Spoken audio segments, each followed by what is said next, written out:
Okay, good morning mga kapanot. So, 11 na ng umaga. So, dumating na daw yung dalawang Times are late under the moon, and I thank God I'm breathing, and I pray don't take me soon, cause I am here for first beneficiary na ating charity vlog. So, galing sila ng summer. So, hopefully makabisita kaagad sila sa atin ngayon para naman makakausap natin sila masinsinan kung ano talaga yung nangyari sa kanila.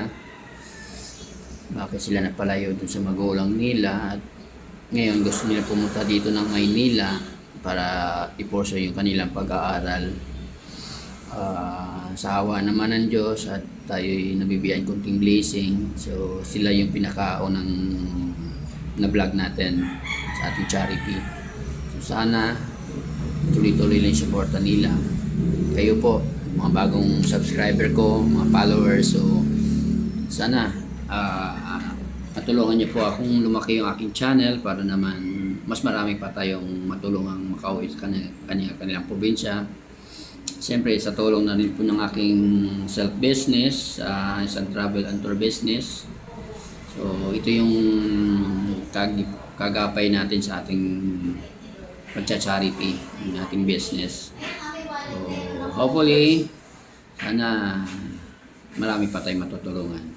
Okay, so mga 4 o'clock pupunta daw yung mag-ina dito sa ating office. Okay, so standby. Thank you.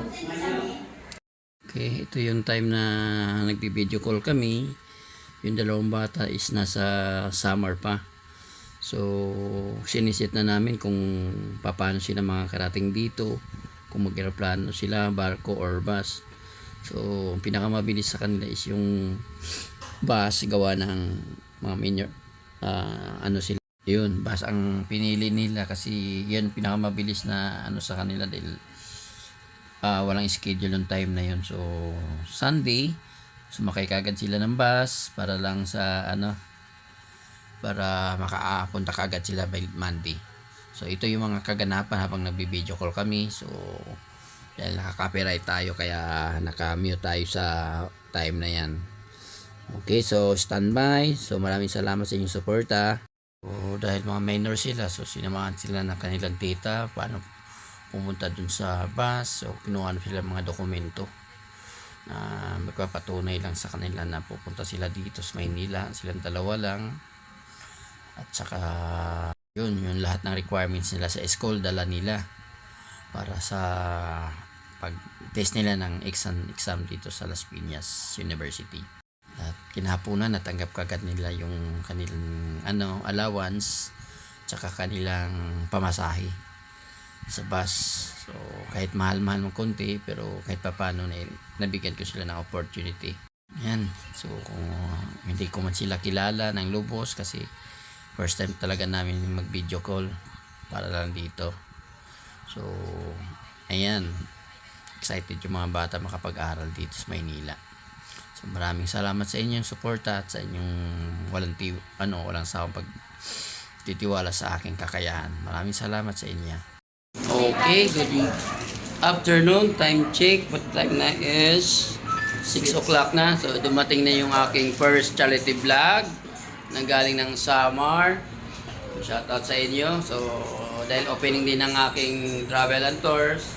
So ayan, bisita ko na sila. So hopefully makagraduate yung dalawa at sila ay may pangarap pa sa buhay. So hopefully masubaybayan ko itong dalawa. Sana makapagtapos itong dalawang bata na to at malayo pa yung tatahakin nila sa buhay. So dahil siguro hindi ko alam bakit basta na lang alas 10 ng gabi yun, tuloy-tuloy lang. No. So, marami naman nag-message pero dahil yung bina-background check ko rin, tinitingnan ko rin. So, okay naman yung mga nila.